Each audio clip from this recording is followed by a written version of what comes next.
Whew. You shake your head. Where are you? Oh, right. Just about to finish up the prototype. You fiddle with the display. The device is so intricate that you had to buy another screwdriver, specialized, just to twist the screws. Just another one for the collection, you think, as you tighten the final seam. The completed headset sits in front of you on the desk. Its diagnostics flashing on your monitor. Something feels very familiar about all of this. Maybe it's because you've been through this before with previous versions of the project. Who knows? You've certainly been at it long enough. The home lab is good enough for what you need. It doesn't compare to the university's facility, but after the mishap with the Neurolab's test rats, you aren't allowed back inside the building unless you want to deal with the police. Of course, you can still operate just fine in your garage, but it isn't ideal. Fortunately, your old lab partner took your side, so you aren't completely cut off. The frames snap into place and you inspect your work.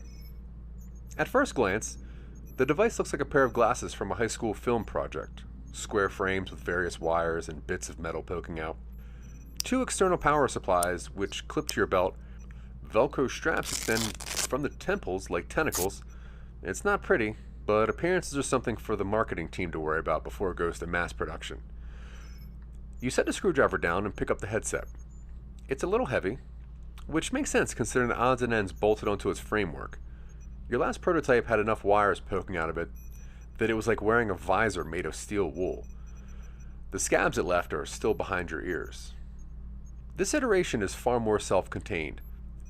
Cable management was a skill you taught yourself when you built your first PC, and it seemed like it would come in handy to make sure the glasses weren't too messy.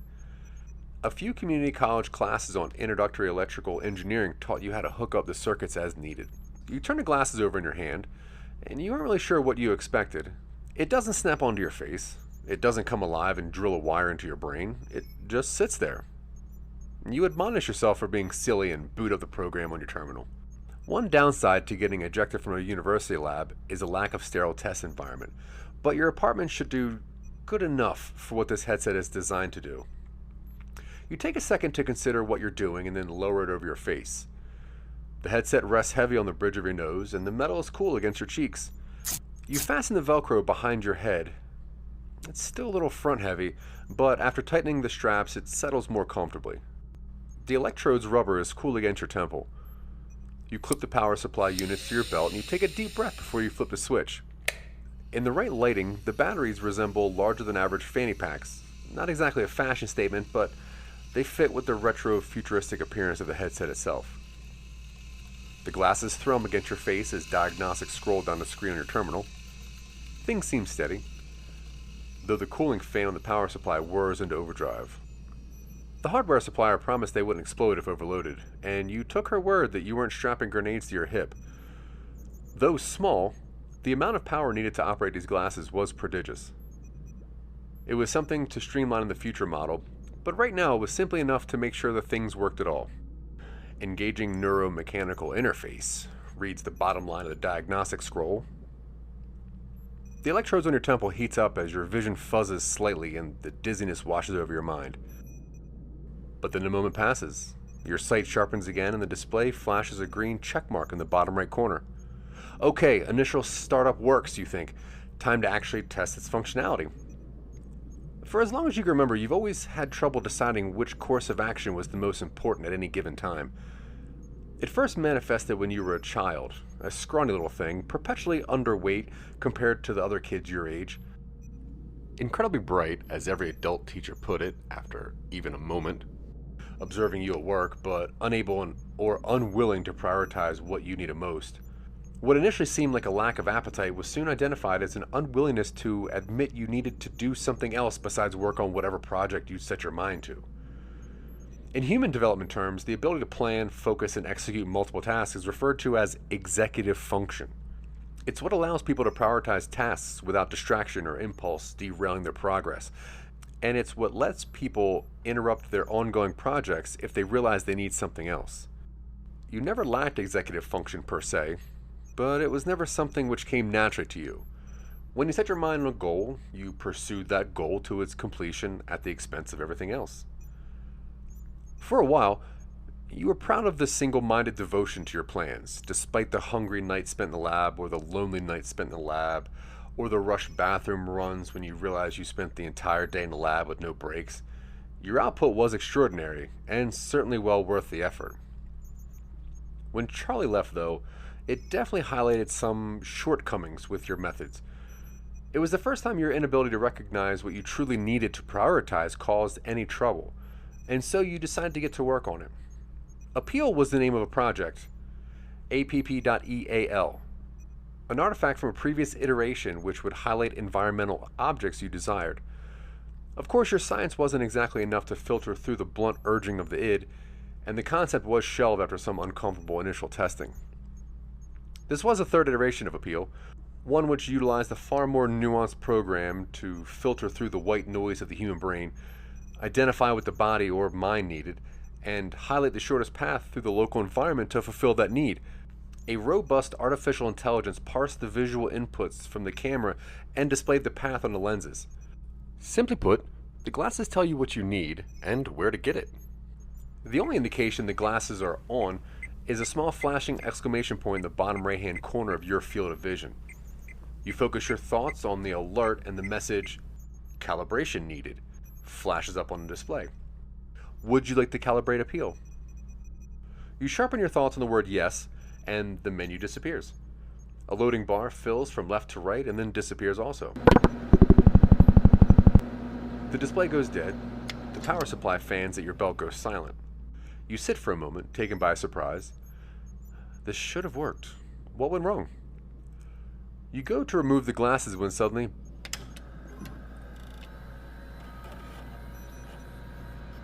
the power fans start up again, and green wireframe outlines the surface in your garage lab, identifying, the heads-up display says. And the green wireframe fades to leave an arrow on the ground. Wait, you think.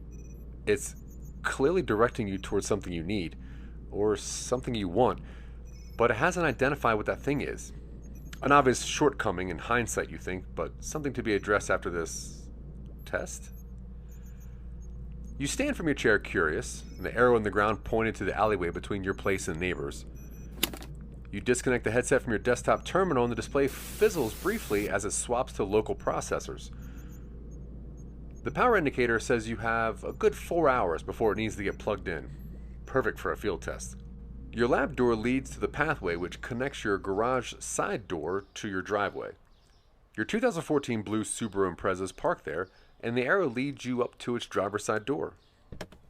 Where is it taking me? You think as you get into the vehicle and key the ignition.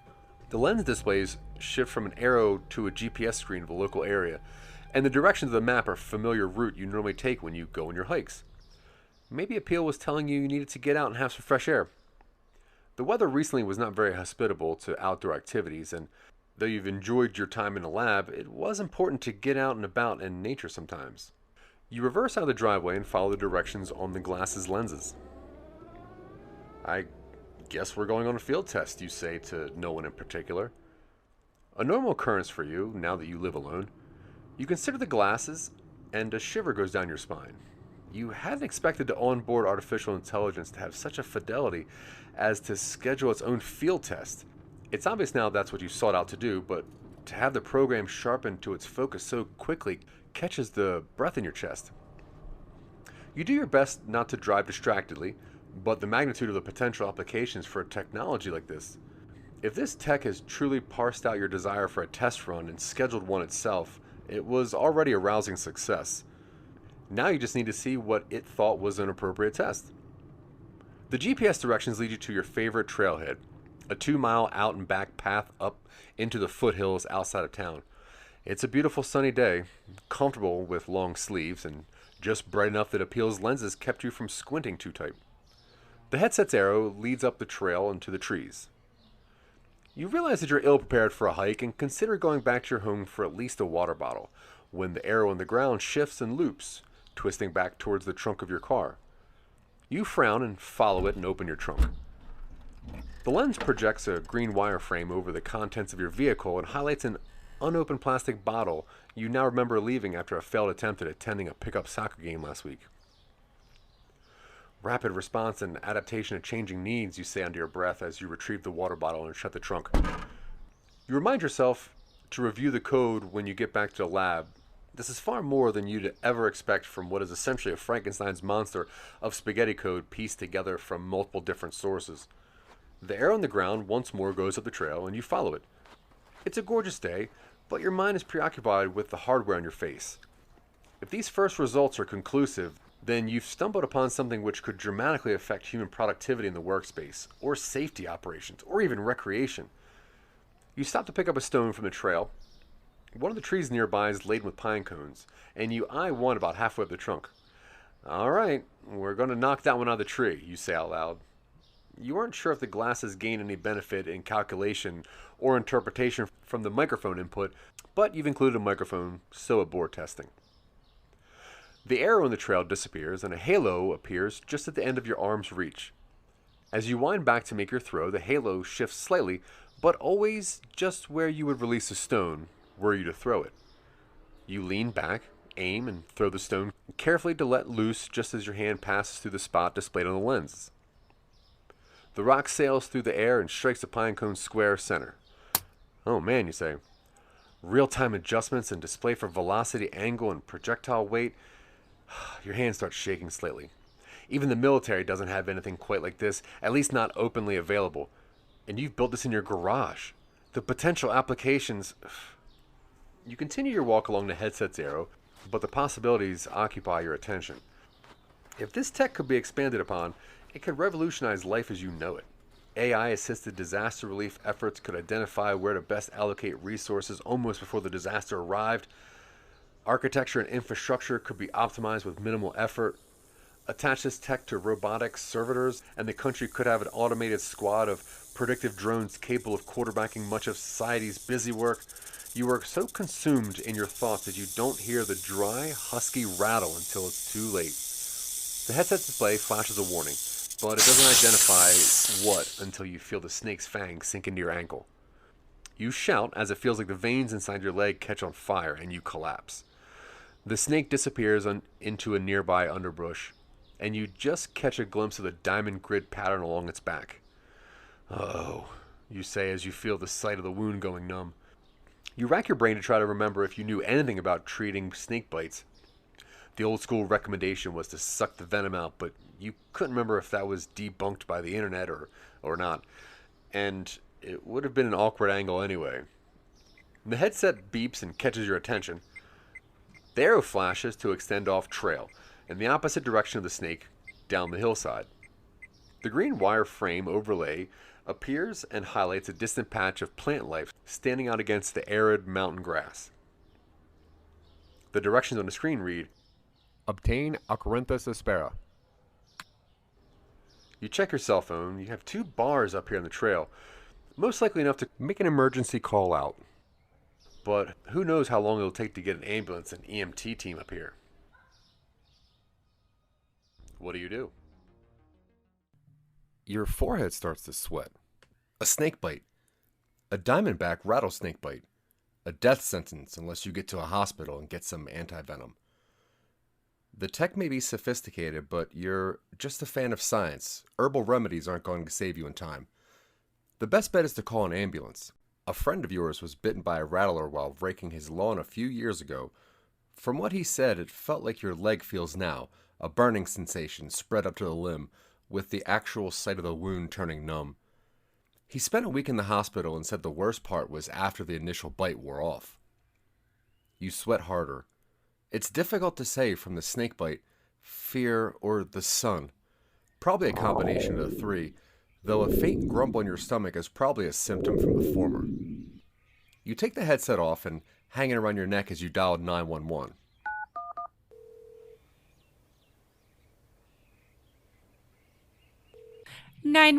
What is the nature of your emergency? Hi. You wipe the sweat from your forehead. I'm at the Burning Mesa Trail and I've been bitten by a snake. All right, we'll dispatch an ambulance to your location. Are you alone there, sir? I am. Okay, great. I'm going to ask you to stay exactly where you are. Now, are you at the trailhead or further down the trail? You pause. Getting to the trailhead would get you to the ambulance faster, but the increased circulation might speed up the venom's journey through your veins. Staying put might keep your heart rate down, but the EMTs would have to find you and would have further to travel. What do you do? After suffering a bite from a rattlesnake on a field test, you decided to call an ambulance. When asked your location, you've decided to tell the dispatcher that you are waiting at the trailhead. Hello, sir, are you still there? The voice jolts you back. I'm at the trailhead, you say. It's not that far. 1.5 miles. Easy peasy. You wipe sweat from your forehead. An ambulance is on its way. Professionals should be there shortly. Thanks, you say, and hang up. You start down the trail, sweat dripping down your forehead. The descent seems steeper than you remember, and you slip a few times, but you make progress. The trailhead is out in the foothills. Hiker rescue takes time. Your toe catches a stone and you trip forward, sprawling in the dirt. You roll over and squint against the harsh sun. Should you have tried to fall into shade? You think to yourself. Whoa, hey there. The voice sounds Midwestern. Tourists from out of town are probably new to the area. You don't look so good, bud. You force open your eyes and you see an older couple, a man and a woman in casual hiking outfits, kneeling over you. Their transition lenses hide their eyes as the woman looks through her pack. Snake bite. Ambulance. Trailhead. The downhill return must have taken more out of you than you thought. Oh, Jesus. The woman puts an ice pack gently against your forehead, and it's everything you've ever wanted. We gotta get you to the trailhead. Can you walk? The man's steel gray mustache bobs as he speaks. It's incredibly distracting despite the circumstances. Harold. She rolls her eyes. Even in your addled state, you can detect the warning in her tone. We have to help him up. Can you stand if we help you? You think so, and nod. It all feels remote, like you're relaying the commands through a third party, but you nod anyway. The couple counts down and hoists you to your feet, one of them beneath each shoulder. There's a blank moment, and you're at the trailhead, and there are sirens. Another span of nothing, and you're on your back with a mask on your face. The stiff ambulance stretcher is suddenly a bed, and you're beneath the sheets. You don't normally dream, but you do on the way to the hospital. It's the last dinner you had with Charlie at your shared apartment. Burned, of course, because you'd lost your focus and spent too long tinkering. Again.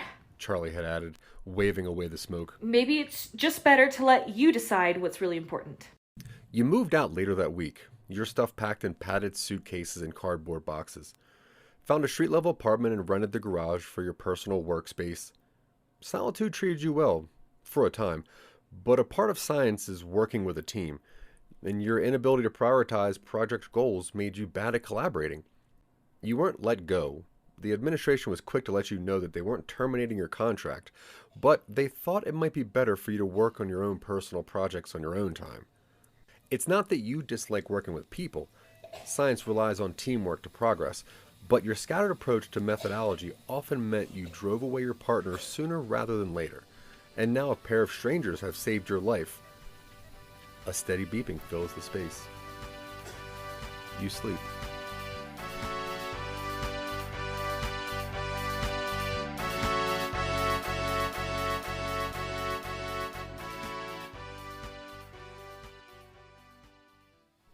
The next day, the doctor explains what they did to save your life. Anti-venom, painkillers, saline, the works. You only half listen as he elaborates insurance claims, upcoming bills, and what exact species of snake had bitten your ankle. You don't care. Your thoughts are with the headset, set haphazardly on the table across the room. Its lenses stare at you empty. The couple who brought you to the trailhead left a card. She wheels you to the hospital door for discharging. In case you wanted to reach out. She sets it in your hand. Harold Constantine, M.E., military and civilian contracting. It looks like every other engineering consultant card you've ever seen. You arch your eyebrow. Might actually be a useful contact. You pocket the card and stand, a little unsteady but capable of moving. A rideshare picks you up outside the hospital door and takes you to retrieve your car at the trailhead. There's a parking ticket under the wipers for the overnight stay. Not again. Back at your apartment, you set the headset to charge and take a long shower to clean off the past 2 days. Some leftover rice in the microwave fills your stomach, and then you go to the workshop to run diagnostics on the headset. You frown at APP.eal as it offloads all of its data onto your terminal. As far as field tests go, you've had worse, but not many. The potential is clear as far as its practical uses go, but the power supplies have been drained almost empty by a relatively short hike. And the predictive AI worked well enough, it's just a matter of optimizing its power flow. Of course, you're on low supplies, and with an upcoming medical bill soon to arrive, you don't have many options for expanding the project's scope. Plenty of time, of course, but money's in short supply. You remove your rescuer's card from your pocket. Harold Constantine, a master's in engineering with a consulting business.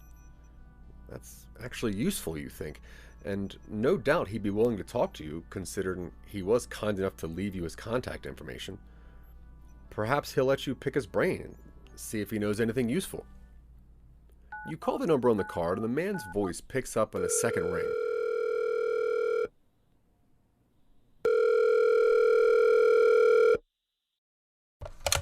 Harold Constantine speaking.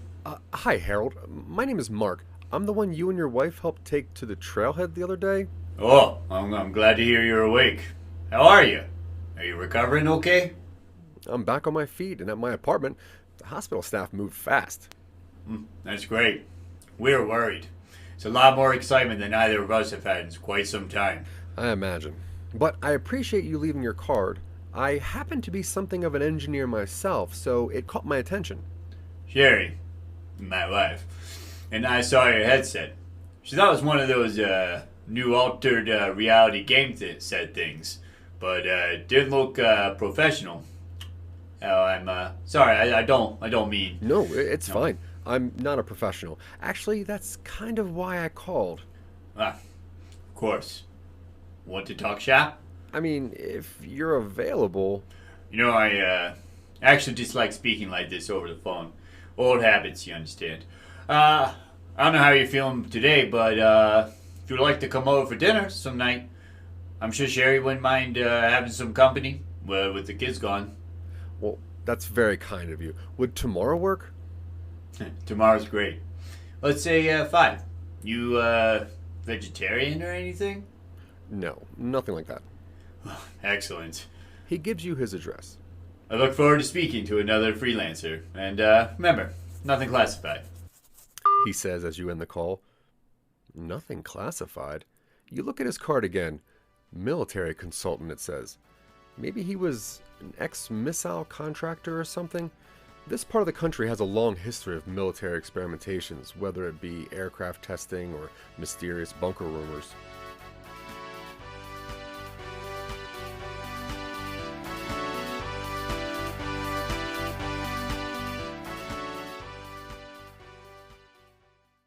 The address on Harold's card led to a small, one-story house in a cozy suburb about 30 minutes outside the city. You park your car and grab the bottle of wine you picked up on the way. In your experience, invitations warning against bringing anything means you bring some wine as a courtesy. You've left the headset at home. You were here to talk shop, not swap actual tech. And who knows what kind of consulting clients Harold worked with.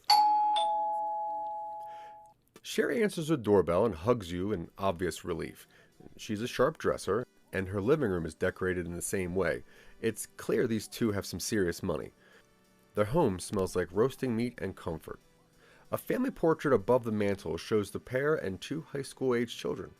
Michael works in Quantico, and Sarah... Sherry smirks. Sarah says we aren't allowed to tell anyone what she does, but she's with DARPA, or whatever DARPA calls itself nowadays. She retrieves a glass of wine from the nearby table. We warned them about the public sector, but they're proud of what they do, and so are we. Can I pour you some wine? You join the 2 of them in the kitchen as Harold removes the rack of lamb from the oven. After the pleasantries about your recovery, the conversation turns to your shared engineering work with Harold. He's cagey about what exactly he worked on, but from what you can gather, he was involved in experimental tech for the military. You give a brief, rehearsed pitch over dinner about what APP.eal is trying to achieve, and they seem impressed. You know, the Army was working on something similar. A heads-up display for infantry, which could analyze and process a battlefield as it progressed. I think it was shelved. The directors didn't want people to rely too heavily on tech, and He waved his hand like he was dismissing a fly. trials didn't go well. You should let him read some of your documentation. Sherry pours another round of wine. See if he can't puzzle it out. Harold gives her a rueful glance, then looks at you. Can you keep a secret better than my wife? You nod. There aren't too many people to speak to anyway. Harold leaves the room for a moment, then returns with a black zipper case. He sets it on the table next to you. Inside is an external hard drive. Maybe that'll help you crack your case. Just don't tell anyone I gave it to you. The black vans will pull up outside any day if you do. The rest of the night is pleasant, and passes without event. Harold and Sherry insist you join them for Thanksgiving, and if you won't have anywhere else to go, you won't, but you tell them that. You're unsure if someone as loose with military info as Harold would be a good inventor contact in the first place.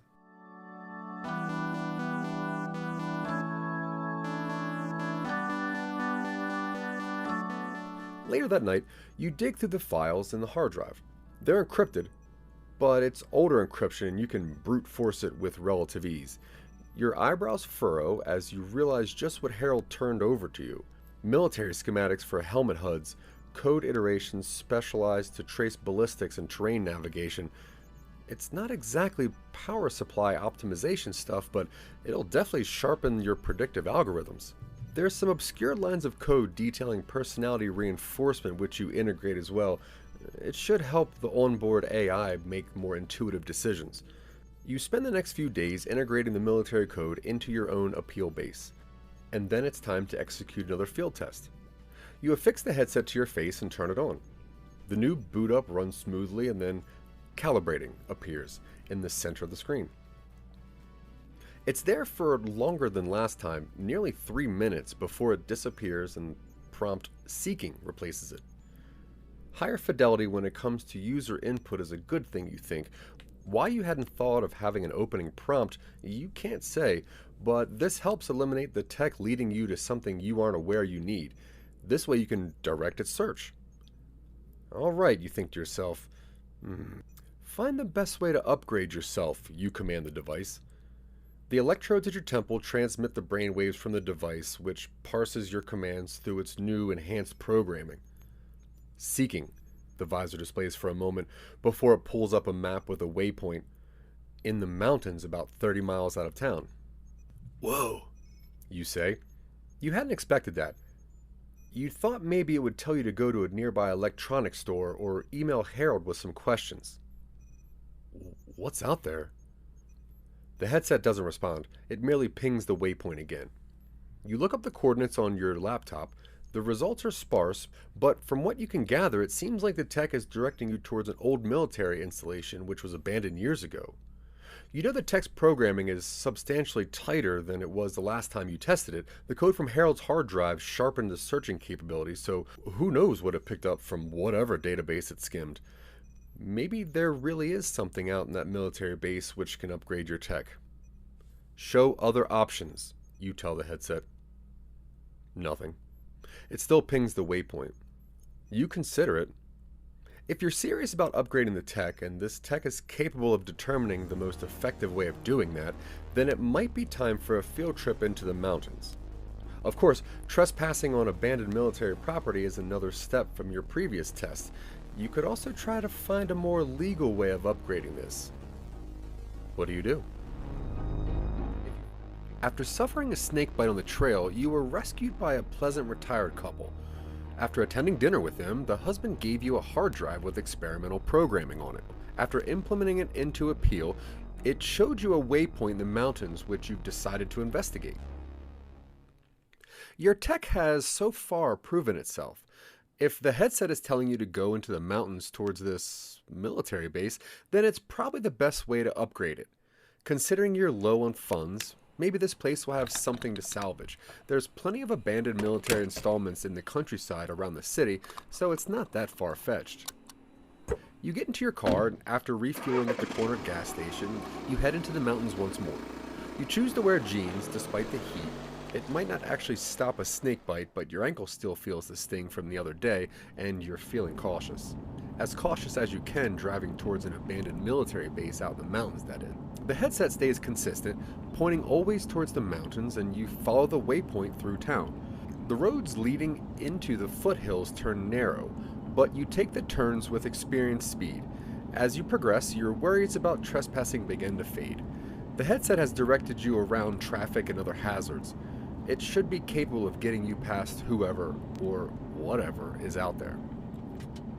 The waypoint directs you down a dirt road, which eventually crosses under a yellow and black striped barrier gate with a "No Trespassing, Military Property" sign bolted to its face. The sign and the gate are rusted, and the lock was broken off long ago, so you get out of your car and swing it open before proceeding through it.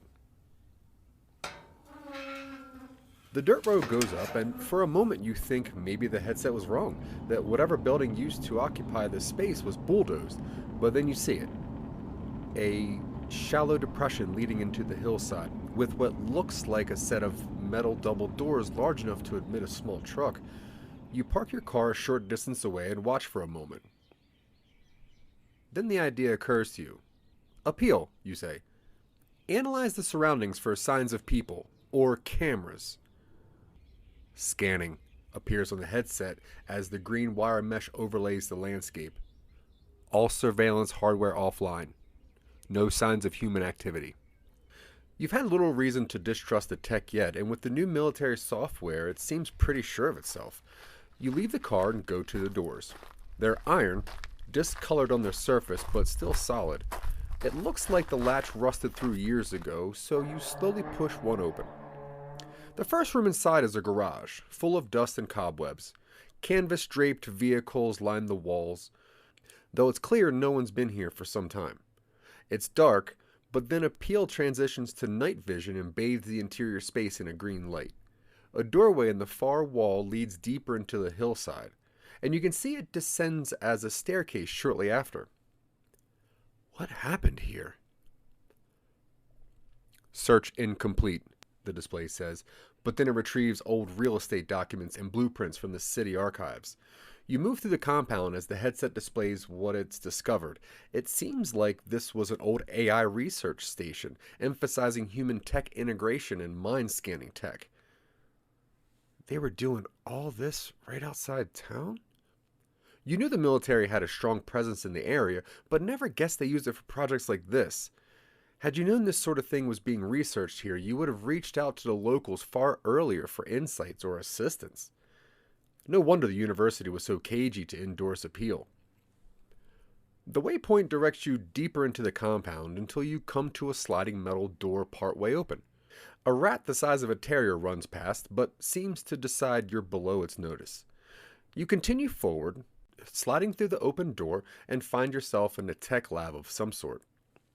Various workstations sit abandoned, pieces of hardware left under their coats of dust, display screens stand dark against the walls, schematics and note sheets are pinned up where they were left. A rack against the far wall holds a couple of what seems to be headsets with dangling tendrils descending from their manifolds.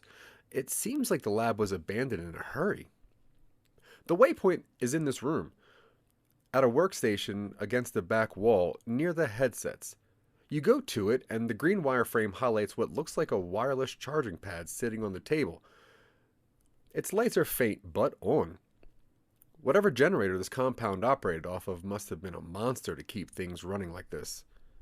"Place," the headset says, and it flashes the wireframe brighter on its display.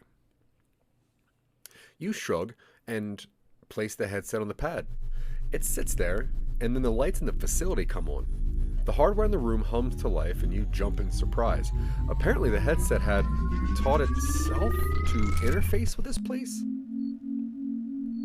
The headset emits a tone, and you replace it on your face. Is anyone going to detect that this place just reactivated? "No incoming personnel," the headset displays. "Integration 50% complete." The waypoint shifts from the wireless pad to the workstation near the corner where the military headsets hang. "Attach." the display says, and it highlights a set of wires on the desk there. You go over. What you thought were tendrils are actually wires, a half dozen of them attached to some sort of frame with a cable attachment. Attach, the display says. You shrug. So far the tech knew what it was doing and hadn't caused any trouble yet. You pick up one of the wire bundles and look it over. They're thicker than you initially thought and end in what look like screw-tipped electrical contacts, much like the electrodes equipped to APP.eal. You remove the headset and plug the wire bundle into an open spot on APP.eal's frame. The wires dangle there like braids, but nothing else happens. You set the headset back around your ears and fasten the Velcro. Okay, APP.eal, what's... Your question is cut short as the wires rip around towards the back of your skull. You jerk in surprise and reach up to remove the glasses when there's a burst of sharp pain at the base of your skull and you black out.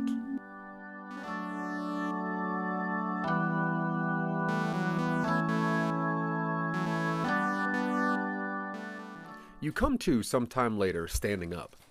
Your hands are in motion, assembling something on a workbench in front of you with mechanical efficiency. You can't quite make out what it is. Your hands are moving too rapidly to see what goes where. You try and stop, but a sudden throbbing at the base of your skull stops you. You realize with a burst of horror that you are no longer in control of your body. APP.eal, you try to say, but your mouth won't move. Diagnostics flash on display nearly too fast for you to follow. It moves your head to the side and you feel the newly added wires brush against your ears.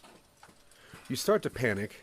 In its drives to upgrade itself, APP.eal must have integrated some sort of military mind integration tech which subverted your control over your own body. You focus your willpower into a spear point and attempt to move your hand, but nothing. The limb continues to assemble something on the desk in front of you. Now that you've collected yourself, you realize what APP.eal has built. It's a duplicate of itself, assembled piecemeal from what it could find in the military lab. It uses your hand to set the headset on the table behind you, next to a half dozen other completed copies of itself. The bottom drops out of your stomach and you scream silently as the programming continues its manufacturing assembly. A map pops up in the corner of the HUD and APP.eal begins plotting a path through the city. You lose track of how long you're in the compound, but APP.eal uses the available machinery to assemble dozens of duplicate headsets. You're a passenger in your own body as it loads the headsets into your car and drives you down into town, where it begins passing the glasses out to everyone who will take one. You've become enslaved within your own body. The end.